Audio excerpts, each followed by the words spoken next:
Pessoal, o pensamento, que é essa onda eletromagnética que nasce no imortal espírito, vai trazer que quem realmente pensa é a alma e não o nosso cérebro. Porque quando a gente considera a maquinaria física, incluindo o cérebro, eles são instrumentos que captam e emitem o pensamento. Mas quem cria e dirige essa onda eletromagnética com velocidade maior que a da luz é a entidade espiritual que nos anima e que realiza esse ato. Então, tanto criar quanto dirigir, dá a direção do pensamento, é o espírito quem faz. E nós temos aí na maquinaria orgânica órgãos, estruturas, amplexos que vão, a partir desses possibilidades, fazer tanto a captação e fazer que isso seja emitido. Até porque, quando a gente fala na questão da onda eletromagnética do pensamento, isso não fica conosco. Acaba que aquilo que eu penso é uma emissão que eu realizo e que vai encontrar as energias e pensamentos semelhantes, fazendo sinergização, seja do teor que for. Nesse sentido, quando nós consideramos o aspecto da natureza dessa mental matéria, ele é formado por um fluido sutil. Então, são fluídicas correntes que se estruturam em núcleos análogos a átomos, mas que com uma rarefetividade que só vai existir no plano do espírito. Porque quando a gente fala da questão do espírito, nós temos aí a quintessência, o rarefeito que acontece, que é diferente de um plano grosseiro como a matéria aqui na Terra. Porque até quando a gente fala da Terra, a matéria aqui, ela é densa. Se nós considerarmos dimensões mais elevadas, vai acontecendo uma rarefização da matéria. E existem orbes em que o organismo físico, ele é tão rarefeito quase como se o espírito estivesse desencarnado. Nesse sentido, essa matéria mental difere, é oposta a essa matéria física, porque enquanto não ocupa forma, espaço ou cor no sentido material, sob esses aspectos, difere totalmente do físico. Quando a gente fala em vibração e propagação, o pensamento ele vai se propagar no universo, e aqui nós estamos falando o universo que nós conhecemos enquanto uma ideia, que fazemos disso, mas as regiões além do universo, que são inabordáveis. E nesse sentido, o pensamento ele vai fazer a sua propalação universo afora por meio de vibratórias ondas. Então você tem o comprimento da onda, que é o espaço percorrido em um ciclo vibracional, e tem aí a frequência, que é o número de vibrações que acontece por segundo. Então, quanto menor o comprimento de onda, maior o poder de penetração e maior a frequência. Então, quando a gente fala, por exemplo, dos espíritos puros, eles emitem ondas de altíssima frequência, ultra curtas e capazes de uma ação fluídica grande, que tem a ver aí com aquilo que esse espírito amealhou. Inclusive, quando a gente fala, por exemplo, de um humano terráqueo, Essas ondas estão entre longa, média ou curta. E quando a gente fala, por exemplo, de outras formas de vida, como outros animais, você tem onda fragmentária. Mesmo a gente sabendo que existem grupos de animais, como mamíferos mais próximos a nós, em que o pensamento ele acontece, faz uma intermitência com o instinto, e mesmo que esse pensamento não seja contínuo, ele acontece nessas outras formas de vida. E em algumas se apresenta bastante elaborado. Nesse sentido, nós temos aí o mecanismo da espiritual comunicação, porque quando a gente pensa, o cérebro ele vai atuar como um emissor aparelho, mas ao mesmo tempo ele recebe onda mental. Essas ondas vão fazer o atravessamento do espaço e vão alcançar outros espíritos, sejam esses espíritos desencarnados ou encarnados. Então, quando a gente fala, por exemplo, da prece, da oração, que é uma expressão concentrada do pensamento e sincera, quando isso acontece, é o mais eficaz meio de contato com as espirituais esferas. Por isso que as redes de oração, elas são essa bênção na nossa vida, porque forma essa exponenciação e nos coloca em contato com a ação dos benfeitores, sob a égide de Jesus. Quando a gente considera o papel do cérebro e do perispírito, se a gente pegar, por exemplo, o perispírito per si, ele é esse corpo semimaterial que envolve o nosso espírito e vai receber as impressões que vêm dos pensamentos. Já o cérebro, enquanto um órgão físico, ele funciona como interface. Então, se a gente pegar o cérebro, que está aí dentro da caixa craniana e que faz parte do encéfalo, porque junto com o cérebro você tem outros órgãos ali dentro da caixa craniana que formam o encéfalo, e um desses órgãos é o cérebro, que tem o hemisfério direito e o hemisfério esquerdo, ele vai receber a ordem do espírito pelo perispírito. Porque ao receber essa ordem, ele vai estar aí fazendo essa captação daquilo que o espírito está mandando através do perispírito e a emissão.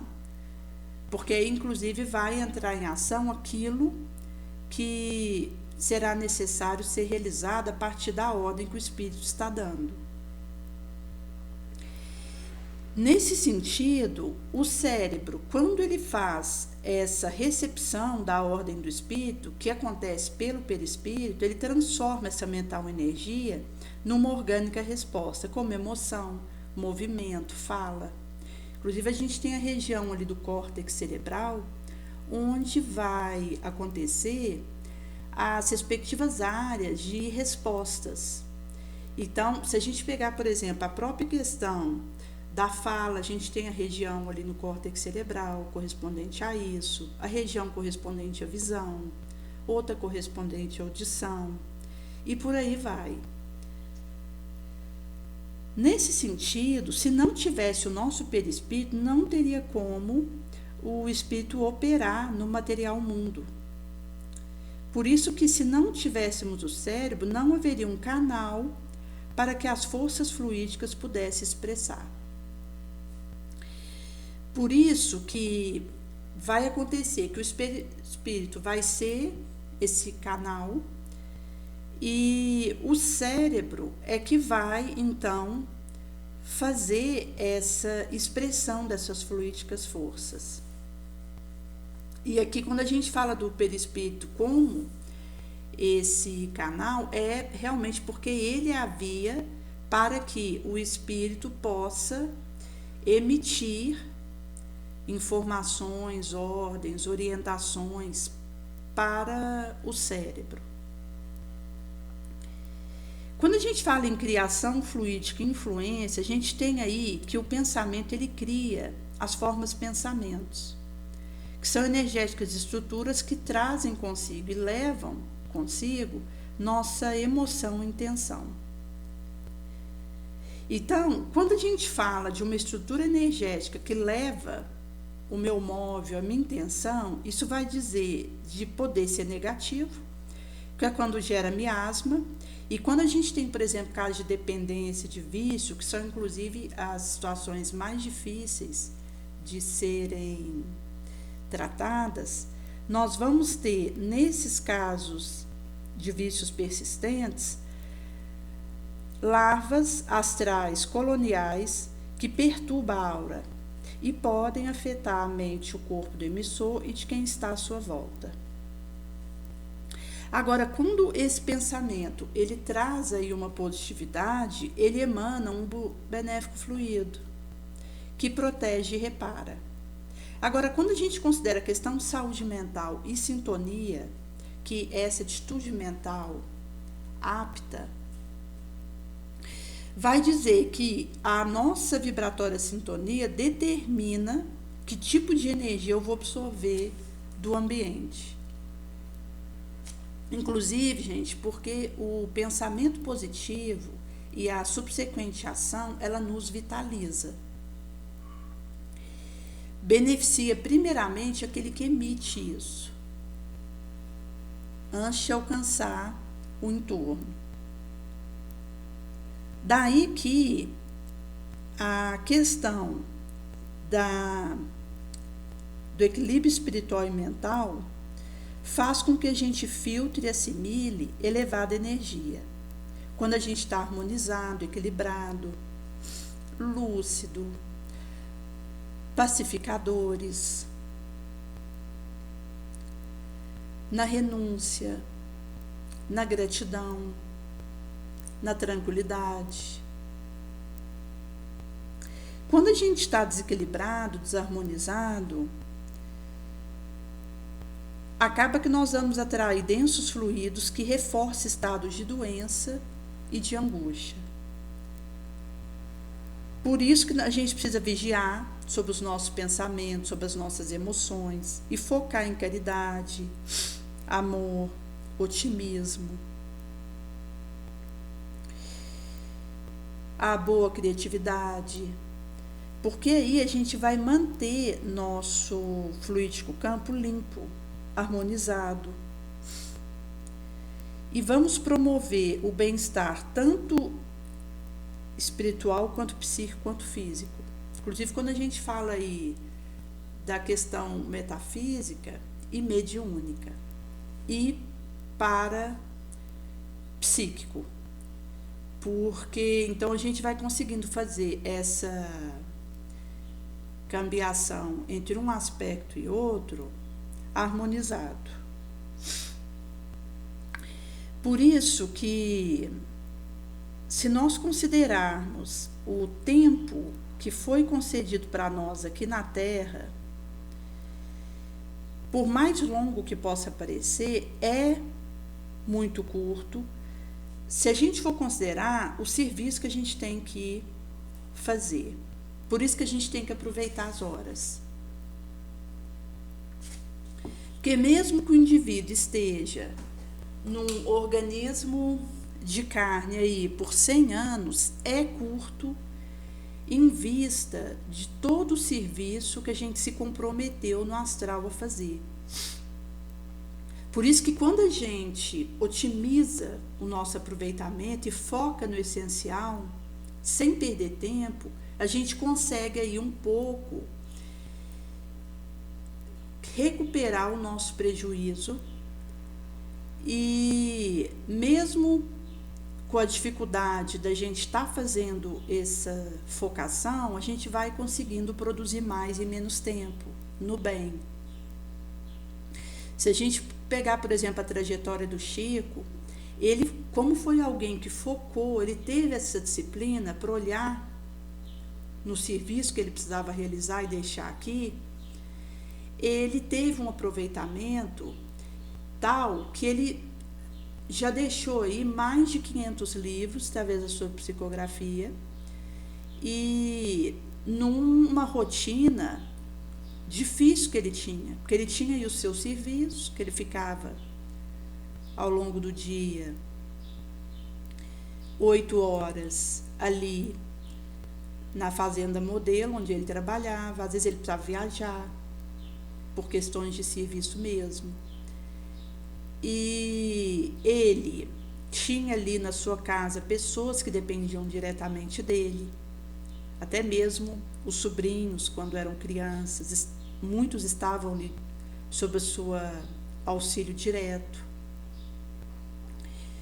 E ele também tinha aí animais, ele tinha vários gatos, tinha cachorros. Ele também colocava aí um miolo de pão na janela e acabava que atraía os passarinhos, que ele assistia também. E mesmo em meio a essa agenda que ele tinha, ele se fazia presente nas reuniões ali no Centro Espírita da Prece, que é onde ele militava, e escrevia os livros, noite adentro. E mostra que quando o espírito encarnado, ele foca e tem disciplina para aproveitar o tempo, ele consegue um resultado nesse sentido. Por isso que a disciplina ela é tão importante. Porque quando a gente tem uma disciplina de nós mesmos, a gente consegue fazer esse focação. E com isso a gente vai aproveitando melhor o tempo e produzindo o nobre, usando o dia que a gente tem, para que quando a gente for para o astral, a gente olhe para trás e não se arrependa do bem que a gente poderia ter feito e não fez. Nesse sentido, quando nós consideramos que esse aproveitamento do tempo ele é ingente,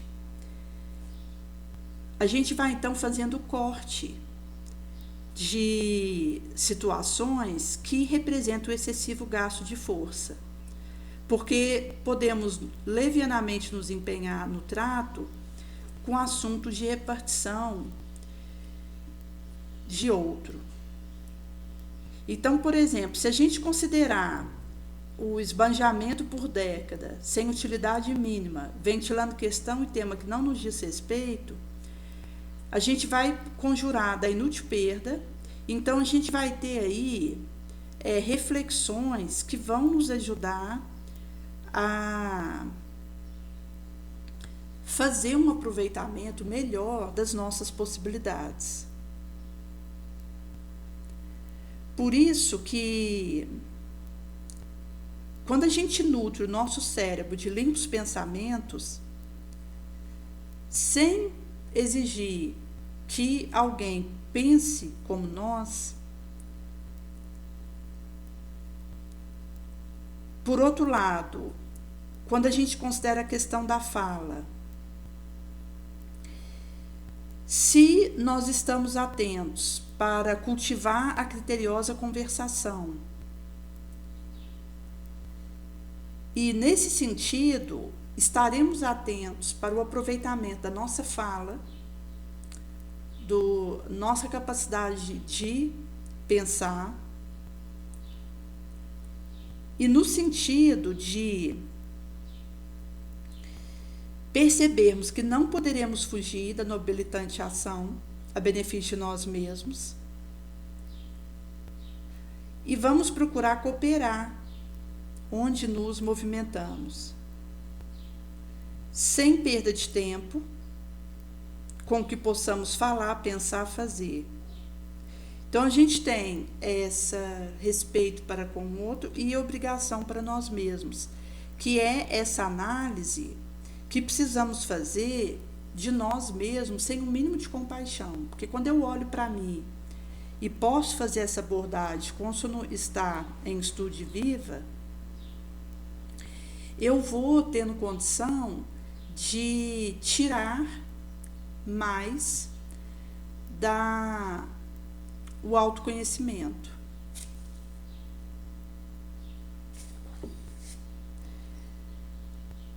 Em sendo assim,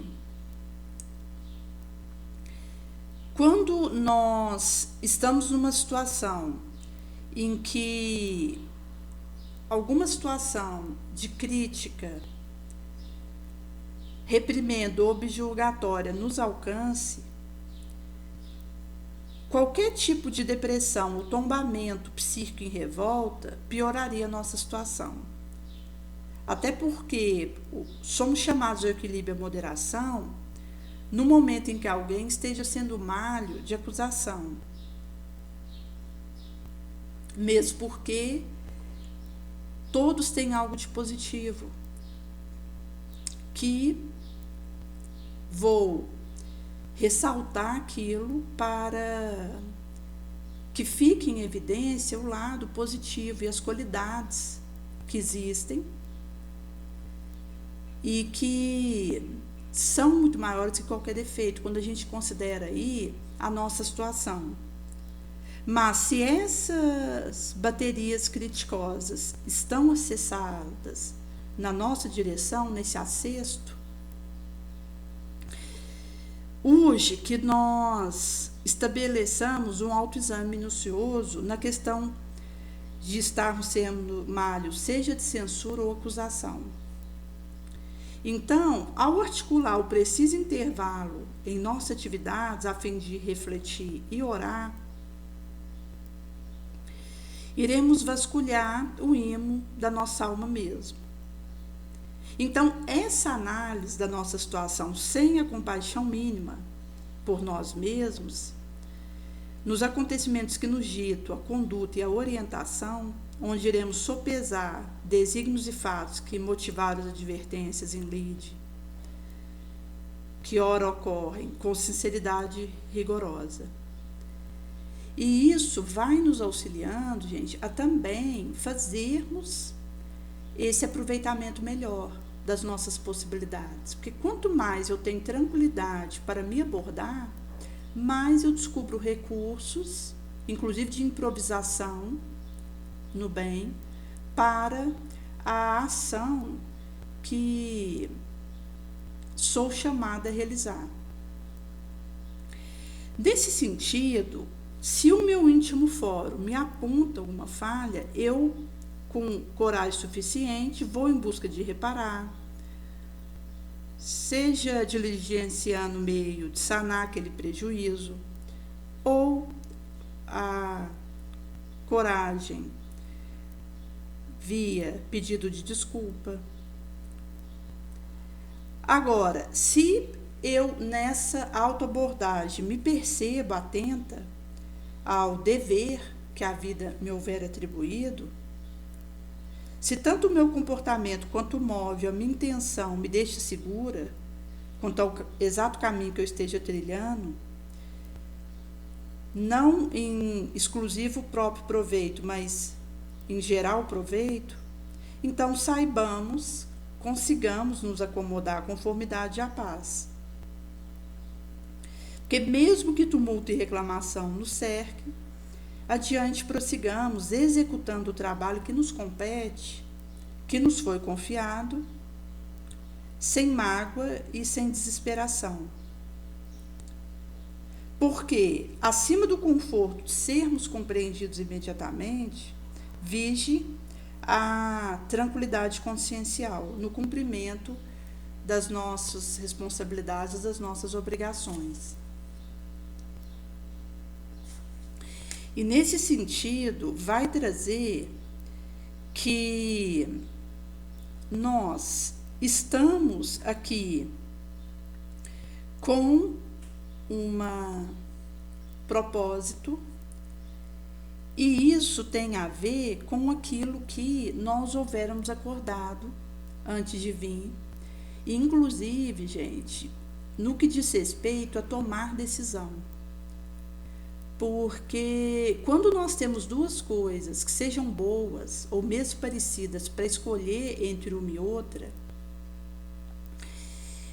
é mais fácil a gente optar por um caminho. Mas nesse quesito, mesmo sendo as duas questões boas, se torna, por outro lado, mais difícil. Seria mais fácil fazer essa opção aparentemente, mas se torna mais delicado exatamente pelas duas coisas serem parecidas, mas eu precisei optar por um. Se nós considerarmos uma questão boa e uma questão má, aí é mais tranquilo, objetivamente falando, porque eu vou fazer opção por aquilo que é bom. Mas, se duas coisas são aparentemente boas, na verdade, pede um critério elaborado da minha parte, mais minucioso, para tomar aquela decisão. E um dos mecanismos que nós dispomos, poderoso e que está a nosso dispor, é a oração. Porque às vezes nós não damos valor para aquilo que está de fácil acessibilidade. Mas, quando a gente considera oração, que nós conseguimos fazer isso aqui a todo momento, é uma preciosidade, porque ela nos coloca em contato com os benfeitores, que vão nos ajudar naquela tomada de decisão. Existem, por exemplo, regiões do astral em que não é possível orar. Está aí em redes de oração muito menos. E quando consideramos essa disponibilidade que acontece no meio em que estamos, isso diz de um ferramental poderoso que, quando nós usamos, acaba que vai nos auxiliar na tomada de decisão, porque as decisões que nós tomamos dizem do nosso progresso moral, do caminho para onde estamos indo e também do aproveitamento que a gente está conseguindo ter aqui na Terra. Quanto mais eu tomo decisões corretas, mais eu estou aproveitando o tempo, mais obras boas eu vou deixando por onde passo e mais eu vou amadurecendo. Nesse sentido, conforme vai ser dito no Livro dos Espíritos, no tópico 524, se os conselhos dos protetores espíritos objetivam unicamente a nossa moral conduta ou também o modo que procedemos nas coisas da particular vida, vai ser respondido que objetiva tudo. Procuram nos ajudar a viver da melhor forma possível, mas há momentos que a gente fecha o ouvido aos conselhos bons que eles nos trazem. E isso é um motivo de infelicidade para nós. E, em sendo assim, eles tentam nos trazer essas orientações de formas diferentes, servindo-se às vezes de quem nos rodeia. E quando a gente faz um exame isento, frio e pautado no bom senso das circunstâncias diversas, infelizes e felizes da nossa vida, perceberemos que recebemos conselhos, mas que se a gente não aceita, a gente acaba que adentra desgosto, que se houvéssemos aceitado, não precisaríamos ter vivido. Nesse sentido, a questão do caminho, ele também vai dizer das decisões e das escolhas que eu estou fazendo. E é curioso porque sempre que a gente opta, considerando algo que Jesus esteja pedindo de nós, eu preciso dizer não para outras coisas. Porque se eu desejo dizer sim para todos os convites que chegam até mim, eu não vou dar conta de fazer nenhum direito. Por isso que a questão do discernimento e da sabedoria para fazer escolha, ela é primacial, porque é isso que vai nos dando condições de fazer o foco, a disciplina que a gente precisa naquilo que estamos deixando. Porque esse foi o motivo da gente ter vindo e é a única coisa que a gente vai deixar quando for embora, as boas obras. Nesse sentido, quando nós ponderamos aquilo que está sendo pedido de nós e fazemos o abraçamento disso, acaba que, para que possamos avançar nessa direção, nós teremos que fechar outras portas para viabilizar, focar naquele caminho. A Maísa, certa feita, ela houvera dito que ela não tem celular, não tem outras redes sociais como Facebook, YouTube ou Instagram, e que ela preferia continuar dessa forma porque isso ajudava no trabalho dela, porque se ela vier a ter um celular ali com um WhatsApp, em que ela possa ser facilmente encontrada, isso atrapalharia a disciplina e o foco que ela precisa ter. Então, é uma rotina que ela escolheu, a partir de uma disciplina que ela precisou fazer, um foco, que facilita o trabalho que está sendo pedido para ela. Porque ela é uma palestrante que dá palestras no Brasil, fora do Brasil, e ela está ali na Comunhão Espírita de Brasília desde os 16 anos que ela dá palestra. Então, quando ela iniciou, nem tinha internet.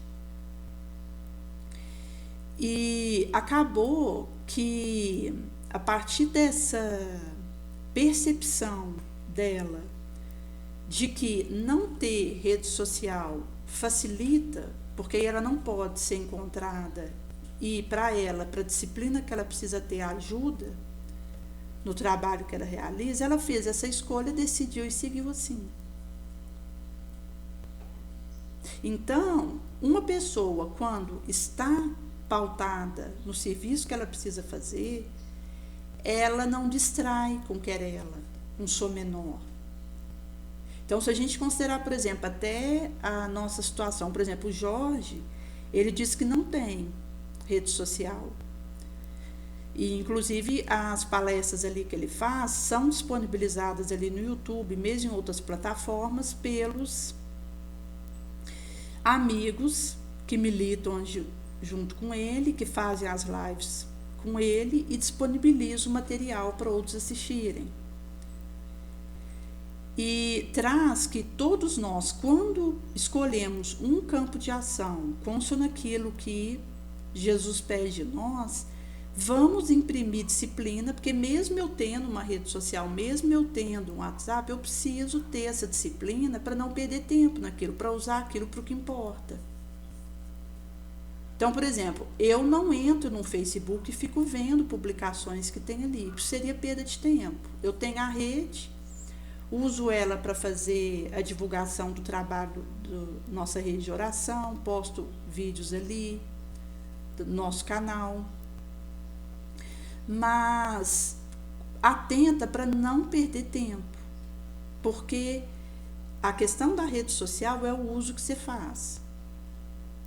Quando você entra ali para fazer uma entrega de um conteúdo instrutivo, você está usando para algo que tem a ver com o serviço que você realiza.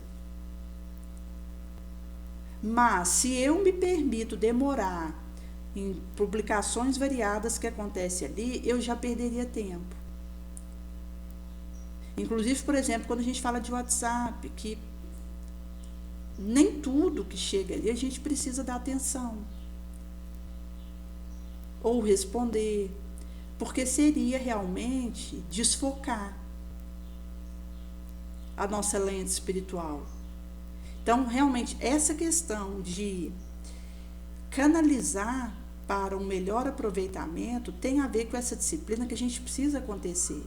Porque se eu quiser fazer tudo, eu não faço nada.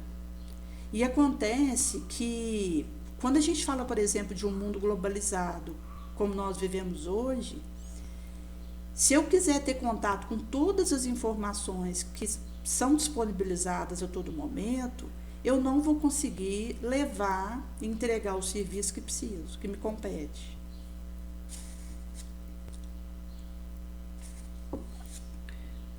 Nesse sentido que, como isso não vai ser dito no Evangelho, no recorte pedido da mulher de Zebedeu, e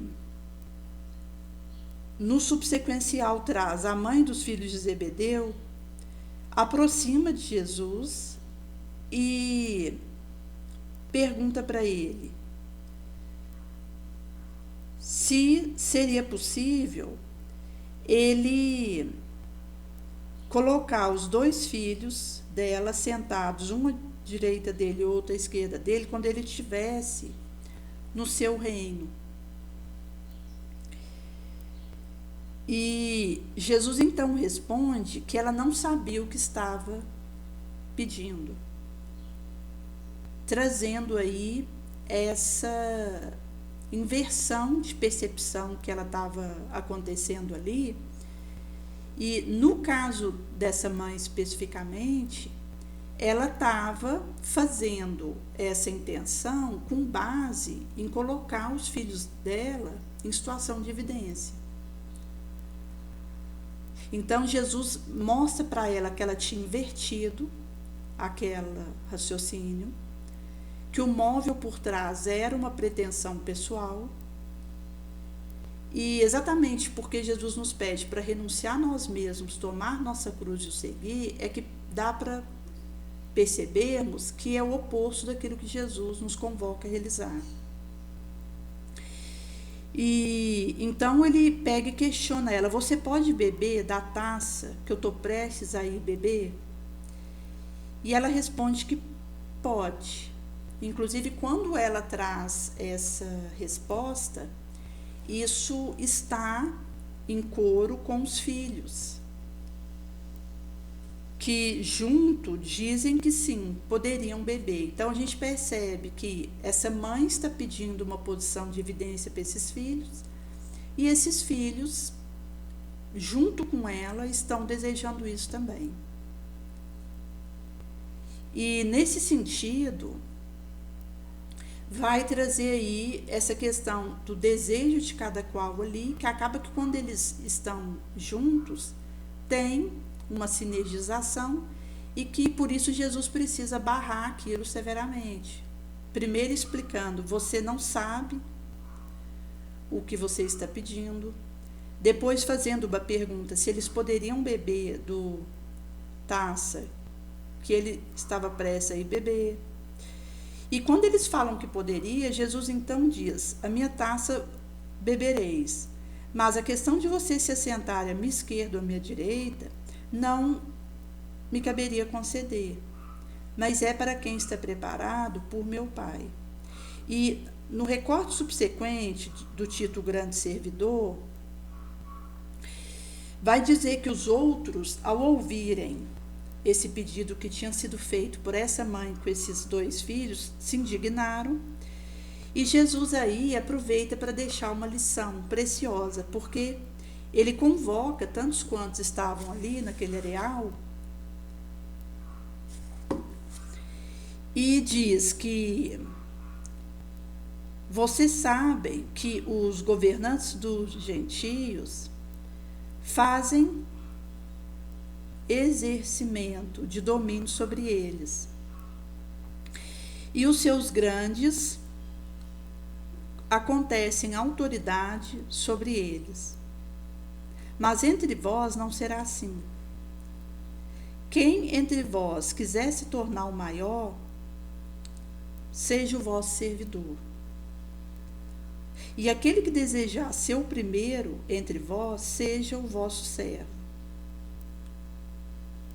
Da mesma forma que o Filho do Homem não veio para ser servido, mas sim para servir e também para dar a sua vida em resgate de vários. Então, Jesus vai trazer que a ideia vigente ali era estar com a presunção da autoridade, exercer o domínio e ser o que é servido. Então, Jesus ele vai confrontar esse estado de coisa e fazer ruir essas ideias. Inclusive, quando ali com os apóstolos na última ceia, ele lava os pés dos discípulos e vai trazer a lição imorredora do amar como ele nos ama. Por isso que, quando a gente fala a questão do pensamento, isso tem a ver com aquilo que eu desejo. E a partir do que eu desejo, eu vou querer preparar esse cimento, essa solidez para os passos que preciso dar. Que vai dizer dessa proposta do Cristo. Inclusive, quando a gente fala do recorte dos 2 cegos de Jericó, Jesus estava passando com a turba ao sair de Jericó e 2 cegos sentados à beira do caminho ouviam que Jesus passava por ali e começaram a emitir gritos, dizendo para Jesus ter misericórdia deles. E eles estavam sendo repreendidos pela turba para que silenciassem. Mesmo assim, o grito intensificava desses 2 cegos, pedindo para que Jesus, filho de Davi, tivesse misericórdia deles.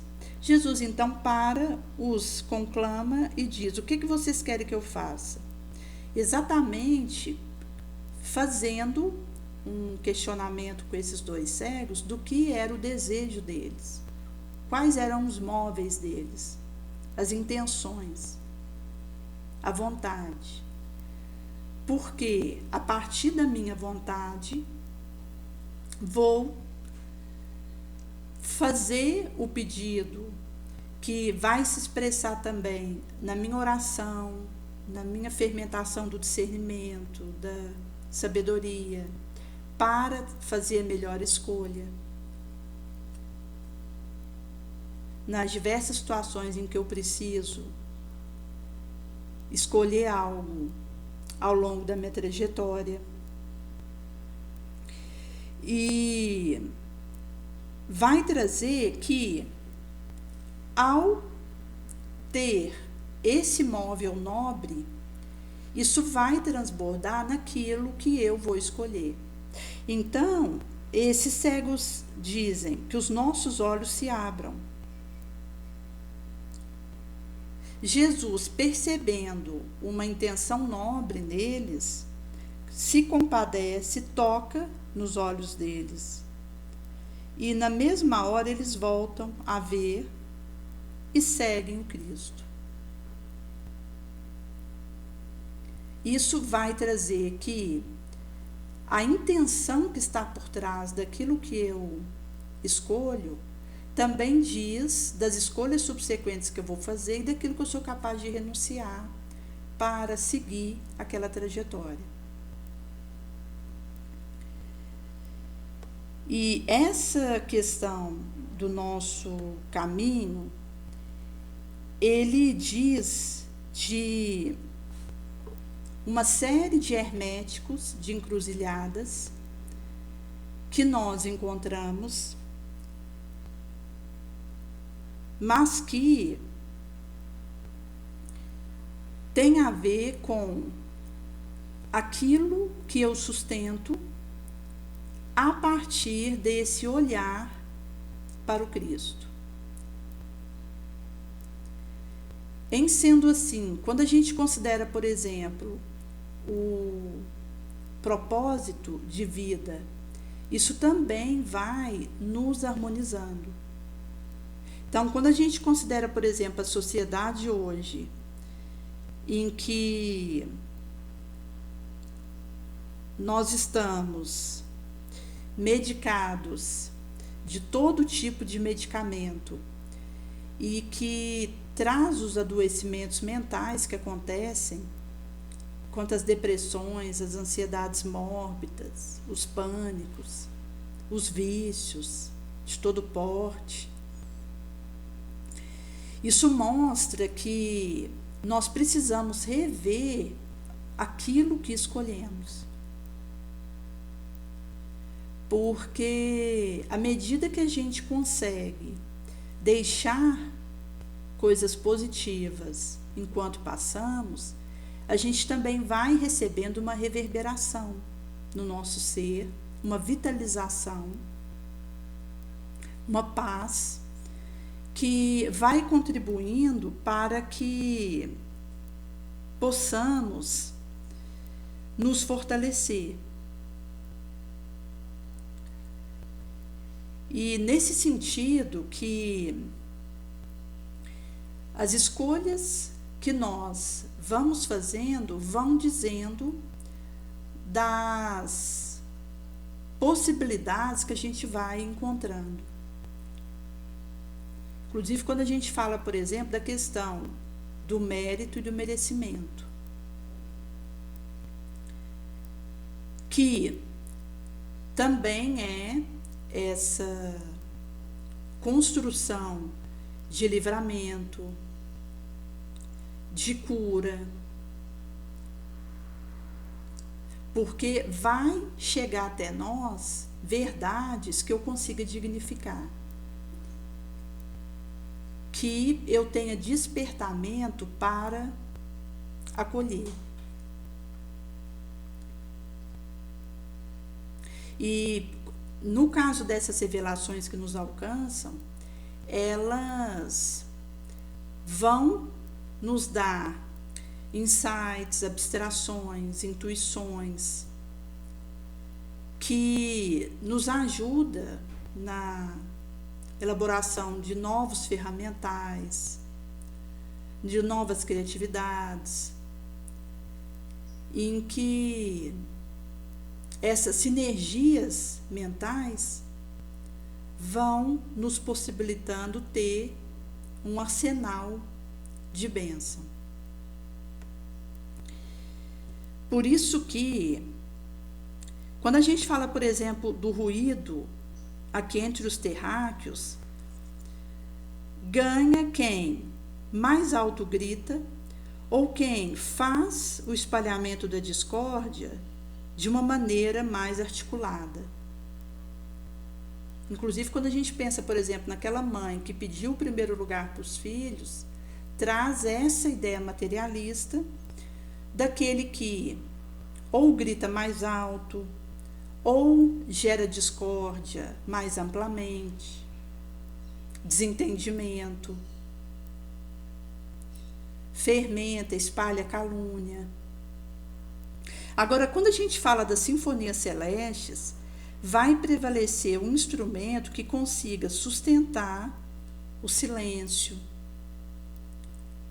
o discernimento, para poder tocar no adequado momento, no momento de Deus celeste. Por isso que a gente percebe que são ideias opostas, quando a gente fala da terra e do céu, materialismo e espiritualismo, em que nós somos convocados a partir daquilo que estejamos sendo instigados, emulados, intuídos a acontecer, irmos naquela direção. E por isso que essa vitória, porta adentro da alma, ela é, de fato, o nosso areal. É onde realmente eu provo para mim mesma que estou conseguindo focar, que dou conta da disciplina que o céu pede, que consigo o domínio sobre mim mesma para produzir, tocando as minhas cordas de modo afinado e produtivo, eficaz. E isso acaba, gente, que vai também redundando numa recuperação do nosso ser. Porque até quando a gente fala em algum tipo de adoecimento que possa acontecer numa célula física, ela se beneficia das vibrações positivas. E isso vai permitindo uma recomposição, uma regeneração de tecido, de substância, de possibilidades.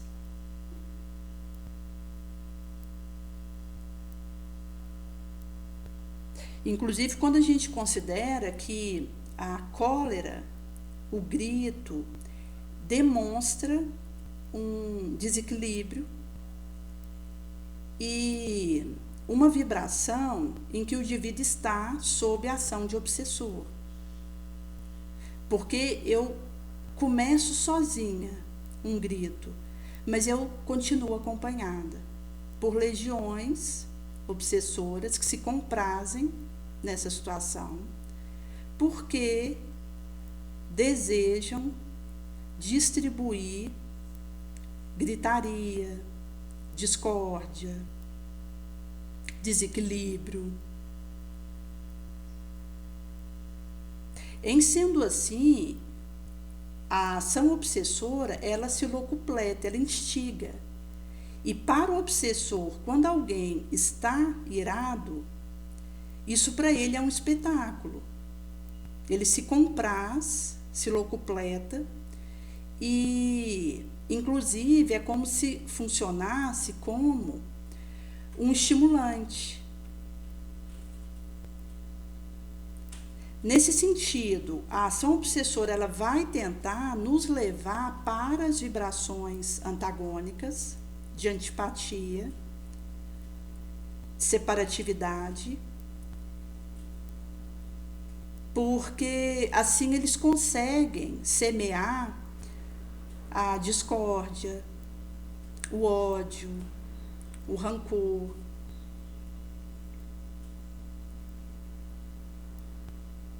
Nesse sentido que, quando nós consideramos a ideia do mundo material na Terra, vai estimular a querer um lugar evidenciado, a querer maior número de seguidor, a querer a aparência do sonho, a gritar, vociferar mais alto. Mas quando a gente fala da questão da vibração do céu, é aquele que melhor se domina, é aquele que vence a si mesmo, é aquele que dá o perdão. E como Jesus vai dizer, é aquele que, em renunciando a si mesmo, toma a sua própria cruz e vai após ele. Por isso que, quando nós consideramos a tocação do nosso instrumento no adequado momento, isso tem a ver com uma intuição amadurecida, com uma inspiração presta, atenta à insuflação dos bons espíritos. Tem a ver também com abstrações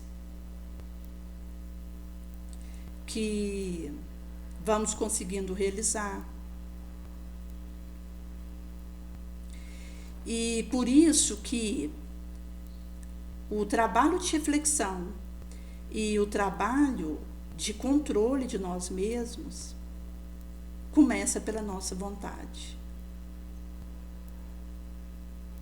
E aí, essa vontade elevado ao seu nível máximo, movimenta os nossos recursos para aquele caminho que a gente realiza.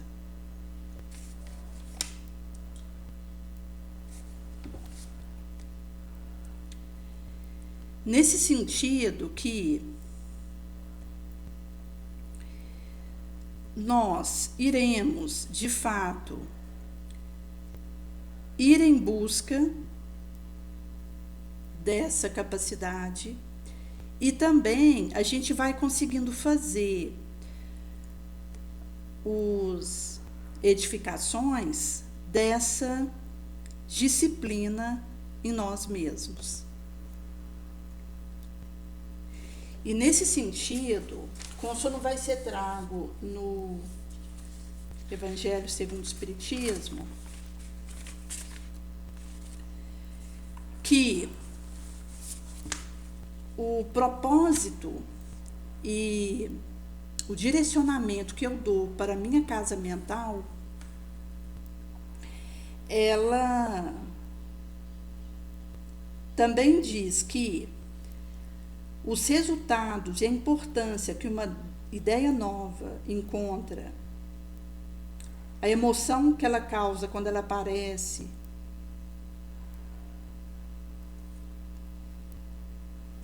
isso vai dizer da persistência e grau de cólera dos seus adversários. Então, quando nós consideramos da medida da importância dos resultados de algo que surge, vai ter a ver com a violência de oposição que levanta, emoção que causa no seu aparecimento e na persistência e grau de ira dos adversários. Porque então vai mostrar que o caminho nobre, ele encontra oposição. E quanto mais aquela árvore ela vai produzindo frutos, mais ela fica à mostra e recebe pedrada. Por outro lado, aquele pomicultor põe mais fertilizante e oferece mais cuidado para essa árvore, porque ela produz mais. Então, essa árvore que já está tendo mais, acaba recebendo mais.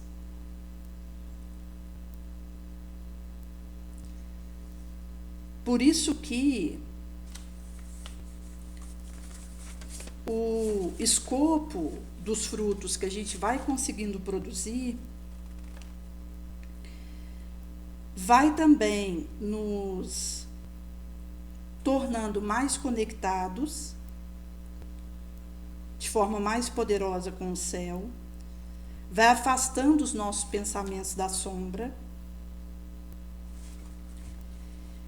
e também vai nos conduzindo a um lugar refugioso, onde a gente encontra o repouso depois da boa luta.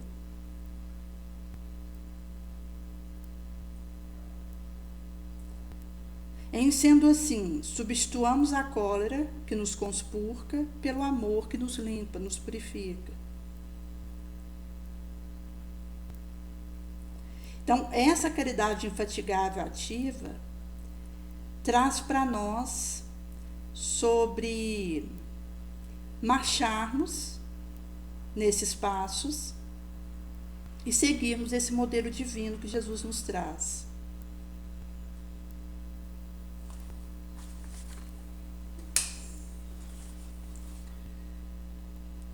E na terra de hoje, que nós, ao mesmo tempo que estamos dopados de remédios, e estamos em meio de guerrilhas de todo porte, aquelas que ficam em evidência na mídia e aquelas que acontecem entre quatro paredes, traz essa urgência de modificarmos os nossos pensamentos. Porque é nele que está a gênese dos nossos adoecimentos, das nossas discórdias, das nossas guerras.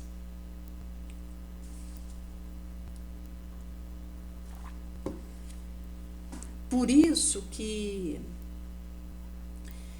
transformar o nosso areal interno, aquilo que a gente emite de onda eletromagnética, aquilo que nós sentimos, a nossa ação, isso vai nos permitindo refazermos os fluxos energéticos que se movimentam em torno de nós.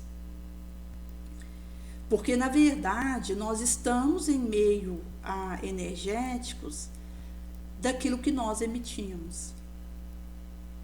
Então, cada um é herdeiro de si mesmo, é vítima de si mesmo. Então, ou eu posso ser herdeira de algo bom que eu planto, ou eu vou ser vítima da minha sombra. Vou precisar fazer essa escolha.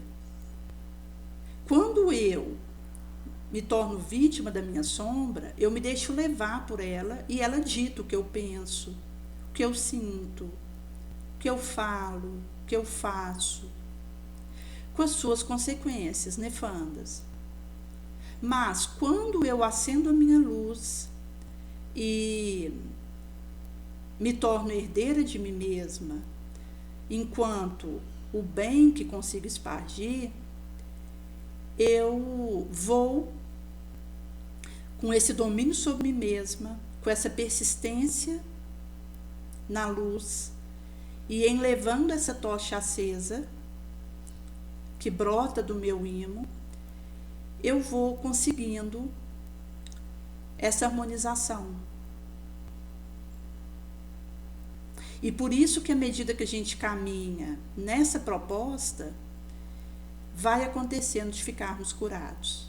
Porque é essa persistência, essa resiliência, que vai nos curando, nos libertando. Vai aparando as nossas imperfeições, a gente vai diminuindo as nossas dívidas, consertando nossos erros, elevando nossa vibração.